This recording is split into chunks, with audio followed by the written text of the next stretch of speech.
কিয়ামতের মাঠে আল্লাহ রাব্বুল আলামিন মানুষকে তিনটে দলে বিভক্ত করবেন, তিনটে শ্রেণীতে বিভক্ত করবেন। সূরা ওয়াকিয়ার মধ্যে বলা হয়েছে, আমি ইবনে কাসির তাফসীর থেকে বলছি, আল্লাহ রাব্বুল আলামিন বলছেন কিয়ামতের মাঠে মানুষ, তারা এক শ্রেণী মানুষ আল্লাহ রাব্বুল আলামিনের আরশের ডান সাইডে থাকবে, যাদেরকে বলা হয়েছে বিয়ামিনিহি, দুই ওয়াসিমালিহি বাম সাইডে, তিন ওয়াসাবিকুনা সাবিকুন। তিন দলে যত পৃথিবীর মানুষ রয়েছে,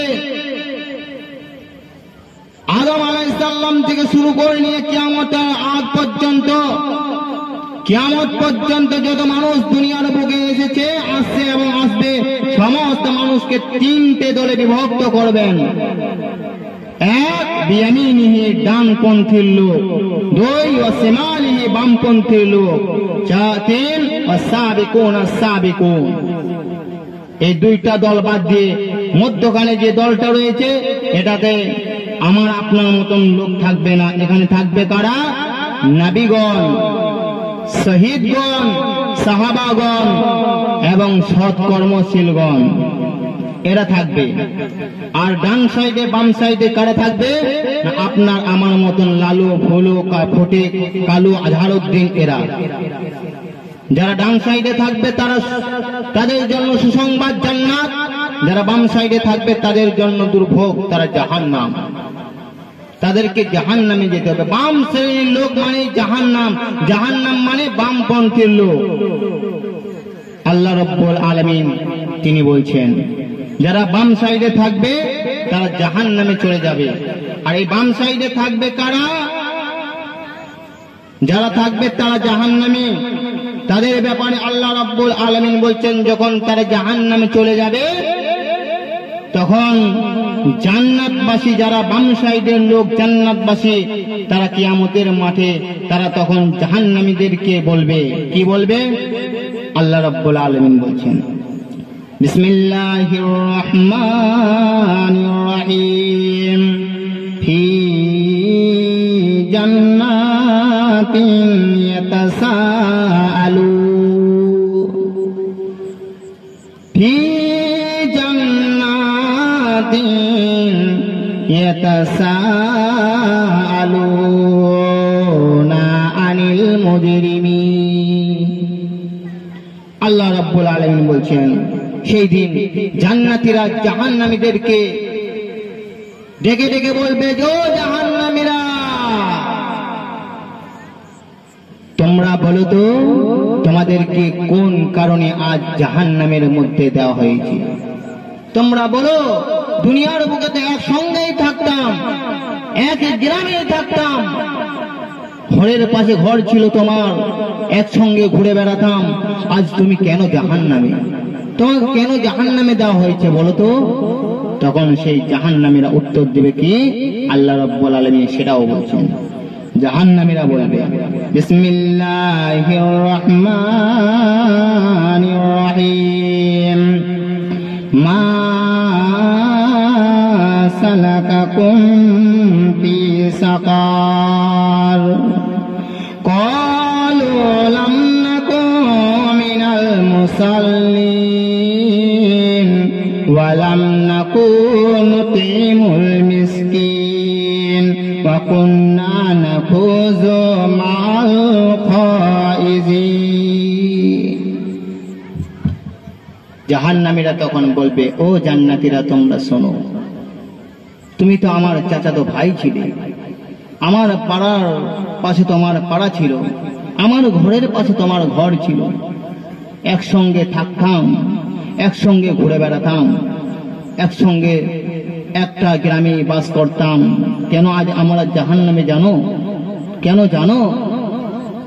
দুনিয়ার বুকে তুমি অনেকবার বলেছিলে, বন্ধু চলো নামাজ পড়ো, নামাজ ছাড়া কি আমাদের দিনে কোনো রাস্তা নেই। যেমন আজ আমাদের ইমামেরা বলে, ভাই নামাজটুকু অন্তত আদায় করো। আল্লাহ রাব্বুল আলামিন বলছেন, কিয়ামতের দিনে জাহান্নামীরা এই উত্তর দিবে, যে আমরা সালাতীদের নামাজীদের অন্তর্ভুক্ত ছিলাম না। ক্বালু জাহান্নামীরা তখন বলবে ক্বালু নামলাকু মিনাল মুসাল্লি, আমরা নামাজীদের ভিতরে ছিলাম না, নামাজ পড়তাম না। তুমি অনেকবার বলেছিলে ভাই নামাজ পড়ো, কিন্তু আমি নামাজ পড়ি নাই। তুমি অনেকবার বলেছিলে ইলাম বাজার থেকে মৌলানাকে এনে গ্রামে জলসা করিয়েছিলাম, টাকা দিয়েছিলাম, সময় দিয়েছিলাম। সেই ইমামও বলেছিল নামাজ পড়ো, নামাজ পড়ো, নামাজ ছাড়া রাস্তা নেই, কিন্তু আমি নামাজ পড়ি না। এর কারণে আজ আমার এই দুর্ভাগ্য, আমি জাহান্নামের ভিতরে। আল্লাহ রাসূল সাল্লাল্লাহু আলাইহি ওয়াসাল্লাম বলছেন আউয়ালু মা ইউহাসাবু আবদু ইয়াউমাল কিয়ামাতিস সালাহ ফাইন সালাহাত সালাহা লাহু সাইরু আমালিহি ওয়া ইন ফাসাদাত ফাসাদা বিহি সাইরু আমালিহি। কিয়ামতের দিনে সর্বপ্রথম যেই জিনিসটার ব্যাপারে জিজ্ঞাসা করা হবে সেটা কি? না নামাজ। নামাজ যদি কোনো ব্যক্তির নামাজ ঠিক হয়ে যায় তার সমস্ত আমল ঠিক হয়ে যাবে, আর নামাজ যদি না ঠিক হয় তার সমস্ত আমল বাতিল হয়ে যাবে। নামাজের ব্যাপারে এত কথা বলা হয়েছে, কিয়ামতের দিনে জাহান্নামীদেরকে যখন জান্নাতীরা জিজ্ঞাসা করবে কেন জাহান্নামে গো, কেন? একটাই কথা, সর্বপ্রথম আমরা সালাতের ভিতরে ছিলাম না, নামাজ পড়তাম না। আজ আমাদের ভিতরে এই নামাজের অলসতা বেশি। অথচ নামাজের ব্যাপারে গুরুত্ব দিতে গিয়ে আল্লাহ রাসূল সাল্লাল্লাহু আলাইহি ওয়াসাল্লাম যখন মৃত্যুর সময়ের শেষ সময়ে আল্লাহ রাসূল সাল্লাল্লাহু আলাইহি ওয়াসাল্লাম তার উম্মতদের জন্য সাহাবায়ে কেরামকে বলছেন, সাহাবায়ে কেরাম আসসালাহ আসসালাহ আসসালাহ,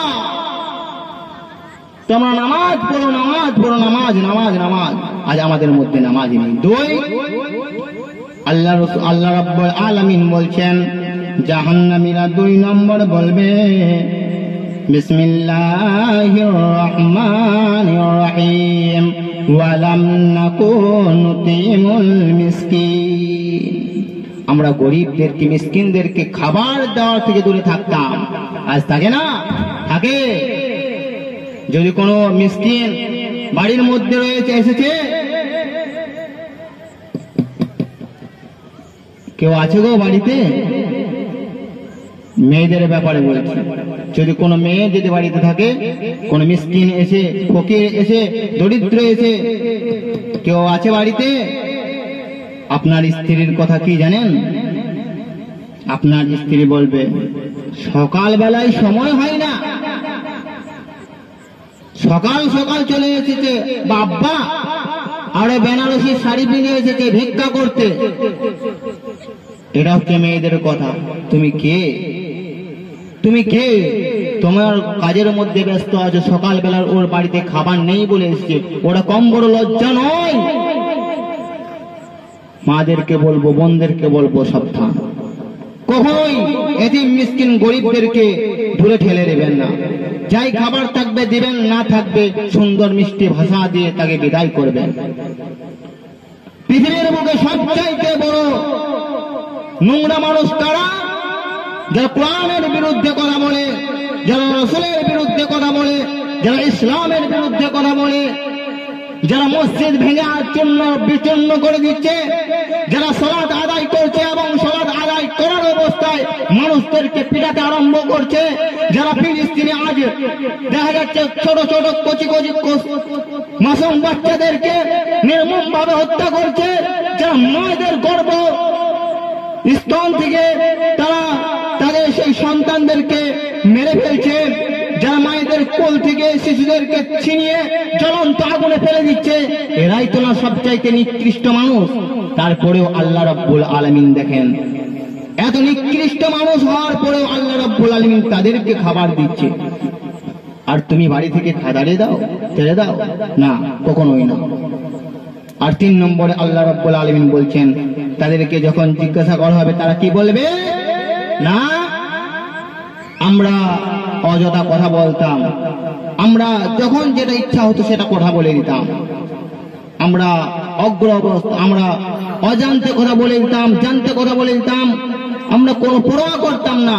চায়ের দোকানে বসে 5 জন 10 জন ব্যক্তি আছে, আর বলো না আলেমরা দাড়ি টুপিওয়ালারা পাঞ্জাবি পরে দেশটাকে ধ্বংস করে দিচ্ছে। এই যে ইসলামের জন্য ব্যঙ্গ করলে তোমার শাস্তি কিন্তু ভয়ঙ্কর, তোমাকে কিয়ামতের দিনে জাহান্নামে চলে যেতে হবে। কখনোই না, এই জিনিস থেকে বিরত থাকতে হবে। আজ আমরা আমাদের সমাজের মানুষেরা আজ আমরা বড় ক্ষতিগ্রস্তর মধ্যে পড়ে রয়েছে। আমাদেরকে এই জিনিসগুলো, এই দিকগুলো ফলো করতে হবে। আজ আমরা বিশেষ করে বলবো, যুবকদেরকে বলার পরে বলবো, যারা এই গ্রামের নেতা রয়েছে, যারা দায়িত্ববান মানুষ রয়েছে, আপনি জানেন না আপনার জন্য আল্লাহ রাব্বুল আলামিন কি ফ্যাসিলিটি রেখেছে। আল্লাহ রাব্বুল আলামিন বলছেন কিয়ামতের দিনে কোন মানুষ আরশের ছায়া পাবে না। যখন মানুষ নিজের ঘামে, যখন রৌদ্রের তাপে মানুষ দাঁড়িয়ে থাকবে, যখন এমন একটা বিভীষিকাময় সময় রৌদ্রের তাপে তারা মানুষ পিপাসিত হয়ে চিৎকার করতে থাকবে, এই সময় ছায়া থাকবে না। 7 শ্রেণী মানুষ পাবে, তার মধ্যে ইমামুন আদিলুন, যারা ন্যায় পরায়ণ শাসক, যারা ভালো বিচার করো। আপনি নেতা হয়েছেন আলহামদুলিল্লাহ ভালো, কিন্তু আপনি যদি সঠিকভাবে চালাতে পারেন আপনার জন্য কিয়ামতের দিনে আরশের ছায়া রয়েছে। আর যদি তার উল্টো হয়ে যায় তাহলে আপনার জন্য খুব ভয়ঙ্কর শাস্তি। আল্লাহ রাব্বুল আলামিন বলছেন, আমরা আজ আমাদের নেতাদেরকে বলবো, আজ আমরা পদ পেয়ে যাই, পদ পেয়ে যাওয়ার পরে আমরা কিন্তু মানুষের ওপরে অত্যাচার চালাতে শুরু করে দিই, কখনো নয়। আমরা কাকে নেতা বলবো গো? কাকে? একজন নেতার কথা বলছি, শুনে রাখুন।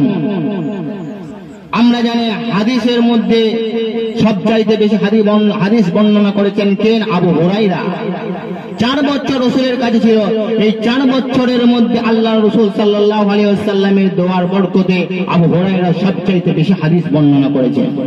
আবু হুরায়রা বলছেন, আমি একবার একটা ক্ষুধার্ত অবস্থায়, খাবার নেই, আমি রাস্তার পাশে দাঁড়িয়ে আছি, যদি কেউ আমাকে বুঝে জিজ্ঞেস করে সে বুঝতে পারবে আমি ক্ষুধার্ত অবস্থায়, যদি ডেকে নিয়ে যায়। এই মতো অবস্থায় সে দাঁড়িয়ে থাকে। আবু বকর রাদিয়াল্লাহু তাআলা পেরিয়ে যায়। আবু বকর বলে, কি ব্যাপার আবু হুরায়রা, এখানে দাঁড়িয়ে রয়েছো? দাঁড়িয়ে আছে এমনি। একটা প্রশ্ন ছিল, হ্যাঁ বলো। উত্তর দিয়ে চলে গেল। দ্বিতীয় ওমর, কি ব্যাপার? সেম কেস, চলে গেল। তৃতীয় আছেন নবী মুহাম্মদ রাসূলুল্লাহ সাল্লাল্লাহু আলাইহি ওয়াসাল্লাম। আল্লাহ রাসূল এসে বলছেন, আবু হুরায়রা কি ব্যাপার? আবু হুরায়রা যেই বলেছে সঙ্গে সঙ্গে কণ্ঠের আওয়াজ শুনে আল্লাহ রাসূল বুঝে নিয়েছেন। মুচকে হেসে বলছে, আবু হুরায়রা চলো আমার সঙ্গে বাড়িতে। বাড়িতে যাওয়ার পর স্ত্রীদেরকে জিজ্ঞাসা করছেন, কি গো, কেউ কি কোনো হাদিয়া দিয়েছে? আল্লাহ রাসূল একজন দিয়ে গিয়েছে 1 গ্লাস দুধটা নিয়ে এসো। আবু হুরায়রা মনে মনে ভাবছেন, তাহলে হয়তো কিছু পাবো, ক্ষুধার্ত অবস্থায় আছি তো, তাহলে হয়তো কিছু পাবো। আবু হুরায়রা রাদিয়াল্লাহু তাআলা আনহু বলছেন, আল্লাহ রাসূল যখন দুধের পেয়ালাটা এনে আমার সামনে দিলেন, আমি মনে মনে খুব খুশি হলাম। আর ভাবলাম হয়তো আমার তেষ্টা দূর হবে, আমার ক্ষুধা দূর হবে। তারপরে আমার নবী যখন বললেন, আবু হুরায়রা রে, তুমি আসহাবে যত সাহাবায়ে কেরাম রয়েছে তাদেরকে সকলকে ডেকে নাও, আর বলো আমার নবী ডেকেছে তোমাদের সকলকে, তোমরা নবীর কাছে চলে এসো। সকলেই যখন নবীর কাছে চলে এলেন, আল্লাহ রাসূল বলছেন, আবু হুরায়রা রে, তুমি এই দুধের পেয়ালাটা এক করে সকলকে দাও, তারা পান করুক। আবু হুরায়রা মনে মনে ভাবছেন, 1 গ্লাস দুধ, তারপরে রাসূলের ফ্যামিলির মানুষ রয়েছে, এত সাহাবায়ে কেরাম, তারা